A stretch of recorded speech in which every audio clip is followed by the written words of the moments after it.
I want now to define ionization energy. Let us just pass.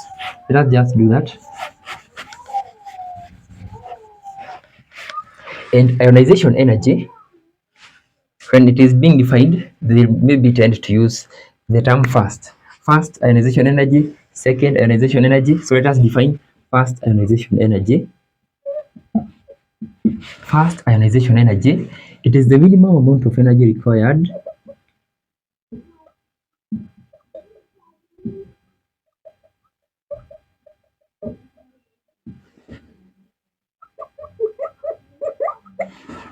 the minimum amount of energy. So this is a keyword, minimum. The minimum amount of energy required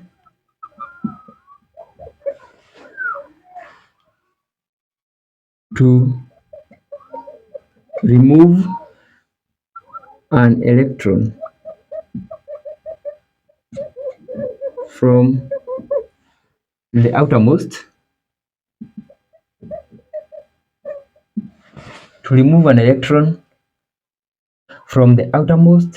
energy level of an atom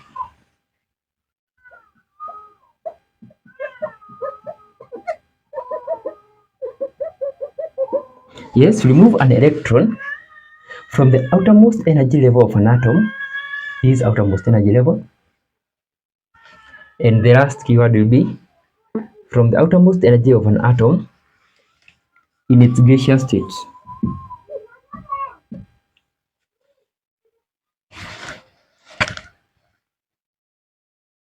When I say an electron, it means it is one electron. It is not a plural. An electron, outermost energy level of an atom in its gaseous state.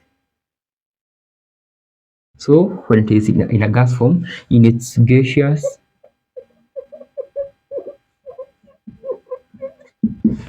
I just defined that the first ionization energy, the minimum amount of energy required to remove an electron from the outermost energy level of an atom in its gaseous state. So it will only be possible when the atom is in gaseous form. That is when it can be removed an electron from. That has been defined. Now let us look at the trend of the ionization energy, the first ionization energy in alkali metals. Allow me to erase this.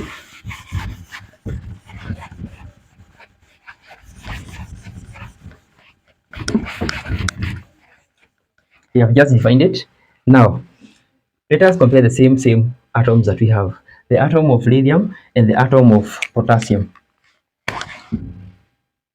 Now, what amount of energy, what is the minimum amount of energy that will be required to remove an electron from the outermost energy level of lithium or from the outermost energy level of potassium in their gaseous form? That will be the question that we'll be having, or that is what we want to explain. And this ionization energy has values, the same to atomic radius and the ionic radius. It is not for us to know those values. Now, a value with up to 3 decimal places, maybe a value like 192.85, no, you don't have to cram that. So we just have to know the trend and be able to explain why the trend is as it is. So we have these two atoms. We want to compare the ionization energy, the amount of energy required to remove this electron and this. So we have the nucleus here, we also have the nucleus at the center. Look, this atom here, it only have two energy levels. It only has two energy levels, 1 and 2. This one has 1, 2, 3, 4. Some of its electrons are very far from the nucleus. The point is, when you come to lithium, it holds its electrons or energy levels firmly to the nucleus. Earlier, the nucleus is made up of protons and neutrons. And then we have this shell here, the energy levels, where we get the electrons. The protons are positively charged. The neutrons are electrically neutral. Electrons are negatively charged. Because of these positive and negative charges, there is some attraction, and this attraction is the one that holds the electrons to surround the nucleus. Yes, it is one that holds the electrons around the nucleus. So because you have lithium here, it is holding its electrons. It just has a small atom. Yes, the atom is small. You just see that the atomic radius is small because it is holding the atoms firmly, or because the energy levels are so near to the nucleus, they are held firmly.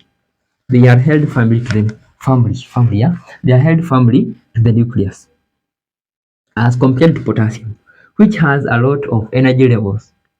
It has a lot. So for it holding the or pulling the electrons from the outermost energy level to the nucleus, it requires there's no much attraction. Yes, because they are very far.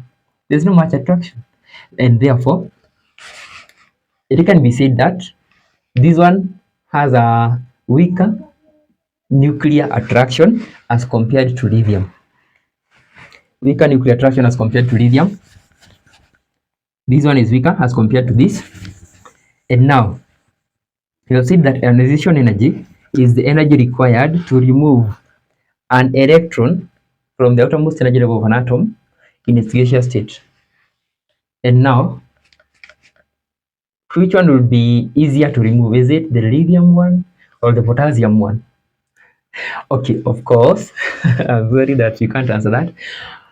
Of course, the one that will be easier is the one that is not held firmly. Yes, I can come here and take one electron off because okay, you're not holding them tightly. I can take it off easily. But this one, they are held off so firmly because of stronger nuclear attraction, the attraction to the center. So for it to have that electron removed, it will take a lot of energy. So let us go back to ionization energy. The energy required to remove. It will be, this one is bigger, this one is big, this one is smaller, this is the smallest. We have others here, even bigger. Cesium, calcium, we have rubidium, we also mentioned francium. Yes, those ones, they are even bigger. That means for them to lose, they can lose easily, very easily, because they are too big. They can lose very easily as compared to this. Therefore, the ionization energy, which one do you expect to be big? We expect that of the energy required. So this one will use less energy. This one will use more energy because they are firmly held. The energy required will be biggest, or it will be the biggest in lithium. This one, lithium will need a lot of energy. A lot, yes. Sodium, yes, there will be a lot of energy required, but not as in potassium. So lithium, the biggest, sodium follows potassium. Let me give the values so that you can compare what we have just said. The ionization energy of alkali metals.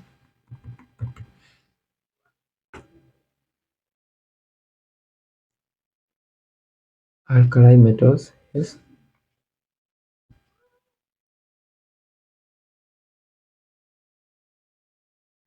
And here I got the values. The lithium has an ionization energy, just a small table, so that you can see what you have seen. Ionization energy for lithium is 520. Ionization energy for sodium is 496. Sodium is 496, and that of potassium is 419. 419.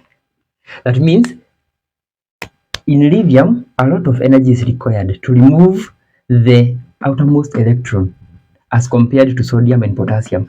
It is decreasing down the group.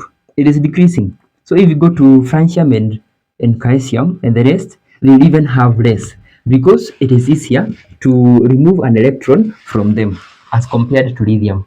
In lithium, you don't remove it so easily because it is firmly held.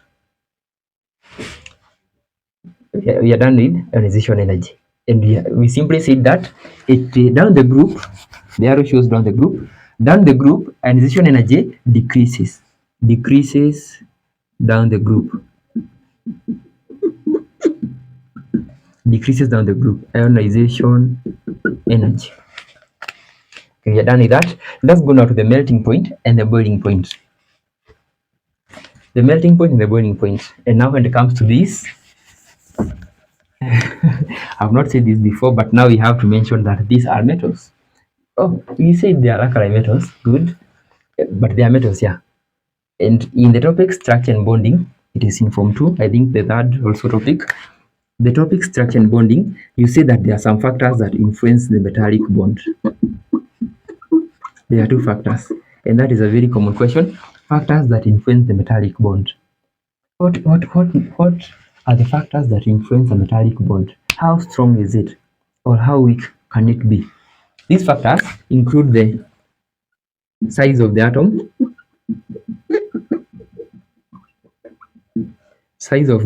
that is one of the factors that influence the strength of a metallic bond, and the other factor is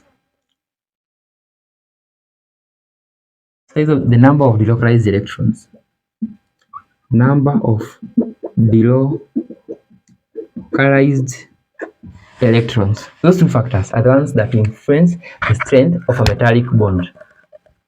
Now we can be able to discuss the melting and boiling point. Because melting and boiling point rely on the strength of a structure. How strong is it? So for plastic, plastics. At what temperature does a plastic melt? As soon as you introduce it to fire, maybe depending on the type of plastic, some will melt even by bring them so close to fire. But others, as soon as you bring it to fire, then it melts because it is not strong. Maybe made of molecules, can be seen later. So you have metallic bonds, size of the atom, and the number of delocalized electrons. But how do they affect? The first one, the size of the atom.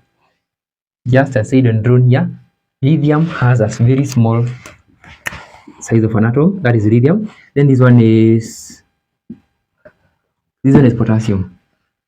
Lithium has a smaller atom. And when the atom is small, we have just said that electrons are held firmly. Electrons are held firmly to the nucleus, or they are attracted so much to the nucleus. And therefore, the bond here is strong. The bond here is strong. So for a small size of an atom, there's a strong bond.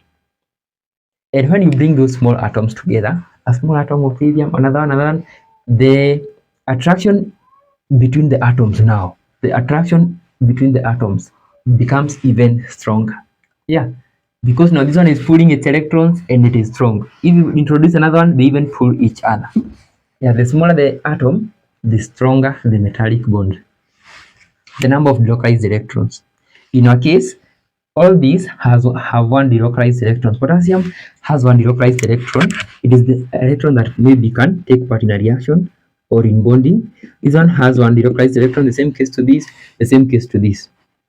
But if we continue, magnesium has two. Magnesium has two delocalized electrons. And therefore, the ones with a higher number of delocalized electrons will have a stronger bond. They have a stronger bond. The higher the number of delocalized electrons, the stronger the bond. There are two factors. Take note of them. In our case, since each and every of these elements have one delocalized electron, we won't be explaining it using the second factor, the number of delocalized electrons. That will be wrong because they all have one. We'll be using the size of the atom, and we'll be saying that. So, see, from what you have said, first we can conclude that we are describing the melting and boiling point. We'll do them generally because it's all about heat. Yeah, it's all about heat.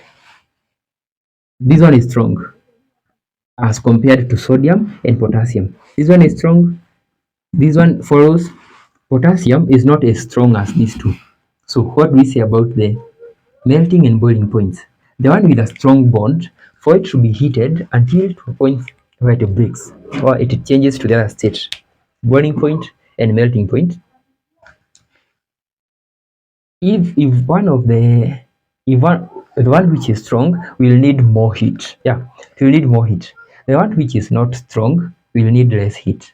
So this one is less heat is needed, more heat is needed. So let us now drive a conclusion here. We are talking of boiling and melting points. Boiling and melting points. We just have a line. You say that this one requires more. This one requires lesser heat for it to boil. Since the atom is bigger, and a bigger atom will mean a weak metallic bond. Metallic bonds are generally strong, but one has to be stronger than the other. Okay, so in short, it is increasing up the group. The boiling points and the melting points of alkali metals increase up the group. That is when you use up the group. We decided we'll be using down the group. Let us use the term down the group. So we want this way. This one is big. This one is the biggest. These ones are weak as they go down, and therefore it decreases. The melting point decreases down the group. Down the group. With that, let me give the values of the melting points and the boiling points of lithium, sodium, and potassium, and see if our conclusion is right. Let me use the boiling point or the melting point. Any can do. They are both similar. 180. The boiling point. Just look the boiling point. The boiling point of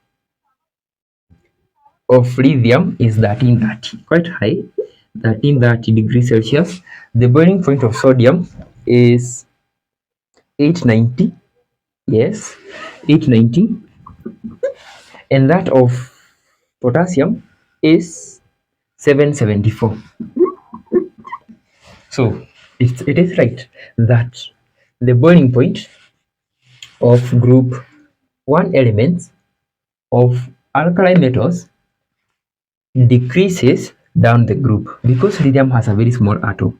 A small atom means a stronger metallic bond, and for a stronger bond to be broken, you require a lot of heat. Yeah, a lot of heat.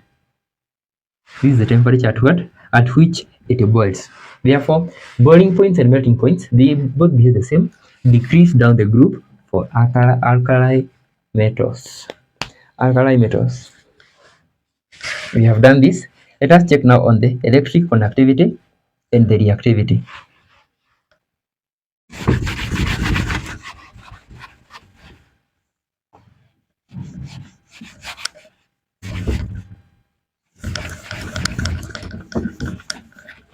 And this start with electric conductivity. Conductivity, yeah. We have just mentioned of, or we have just talked of the localized electrons. Yes, the electrons that are ready to take part in bonding in a chemical reaction, these are the delocalized electrons. They take part in bonding in a reaction. They are the ones that they are either gained or lost. Those are the delocalized electrons. And now we are talking of conductivity. Conductivity in metals, in these metals, is made possible by delocalized electrons. Conductivity in metals is made possible by delocalized electrons. I said that because other substances that conduct electricity do that by other different means. Like you talk about ionic compounds like sodium chloride, aqueous sodium chloride, or a molten form of sodium chloride will conduct electricity because of the presence of mobile ions. Okay, that is when you refer to molten form. It will conduct electricity due to mobile ions. Okay, you're not there. But now in metals, electrical conductivity is brought about by the presence of delocalized electrons. Yes. So since alkali earth metals, sorry, I'm very sorry. Since alkali metals have delocalized electrons, therefore they do conduct electricity. Good. All of them conduct electricity. Reactivity. How do they differ in chemical reactions? Which ones react faster than others? That is what I mean by reactivity. Which ones react faster than others? So we have the same. Let us compare that both two of them, lithium and potassium. And from the earlier findings, we found out that the electrons of lithium are held more firmly to the nucleus, as compared to those of potassium, because these ones are further away from the nucleus.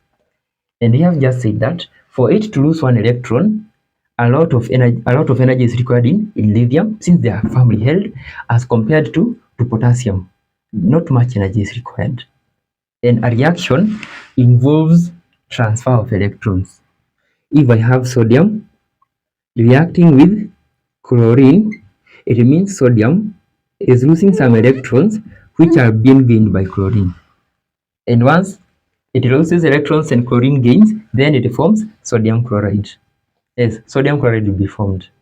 Therefore, if an atom can easily lose electrons, it can easily react. Perfect. If an atom can easily lose electrons, like this one, it easily reacts. We have just to mention, in noble gases, we have an atom like, or we have an element like neon. Neon has a configuration of 2,8. It is atomic number 10. And this 2,8 atomic number 10, it does not lose electrons, and therefore it does not react because it does not lose electrons. Therefore, an element will react by losing electrons or gaining electrons.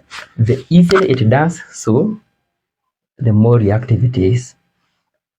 With that, what is the most reactive element in this? Which one loses electrons easily? Yeah, of course it is. Potassium is the most reactive. It loses very easily as compared to this because it has a bigger atom. And in the reactivity series from one work, we are talking of the reactivity, how reactive elements are. Of course, potassium takes the lead.